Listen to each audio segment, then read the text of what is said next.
Jeff বেজোসের থিওরিটা হচ্ছে total different. Jeff বেজোসের theory হচ্ছে ওনাদের যে মিটিং রুম হয়, মিটিং রুমের মধ্যে ওনারা একটা চেয়ার বসান, যে চেয়ারটা থাকে টোটাল এমটি, এবং পার্টিসিপেন্টদেরকে বলে যে এই চেয়ারটি যে এমটি, এটা কিন্তু এমটি চেয়ার না, তোমরা কনসিডার করো যে এখানে একজন লোক বসে আছে এবং তার নাম হচ্ছে customer.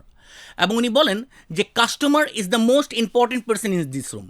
I am not a important person, যে বলছে I am not a important person in this room, customer is a most important person in this room. এবং তোমরা আজকে মিটিংয়ে যেই সিদ্ধান্ত নিবা, যেই পলিসি মেক করবা, যেই স্ট্র্যাটেজি করবা, প্রোডাক্টের প্রাইস বাড়ানো হবে, কমানো হবে, এই পলিসি, এই টার্মস অ্যান্ড কন্ডিশন, তোমাদেরকে মাথায় রাখতে হবে will this truly benefited to the customer. যে আমরা যাই করব এটা এক্স্যাক্টলি কাস্টমারের বেনিফিটের দিকে হচ্ছে নাকি ডিসঅ্যাডভান্টেজের দিকে হচ্ছে। এবং তোমরা আর একটা জিনিস মাথায় নিবা যে ওই কাস্টমার যদি কথা বলতে পারতো, যে ডিসিশনটা তোমরা নিচ্ছ, ওই জায়গায় তাদের রিয়াকশনটা কেমন হতো। এবং সেই জায়গায় জোসেফ বলেন যে we are not competitor obsess, we are customer obsess company. Follow করুন আমাদের পেজ অথবা সাবস্ক্রাইব করুন আমাদের ইউটিউব চ্যানেল।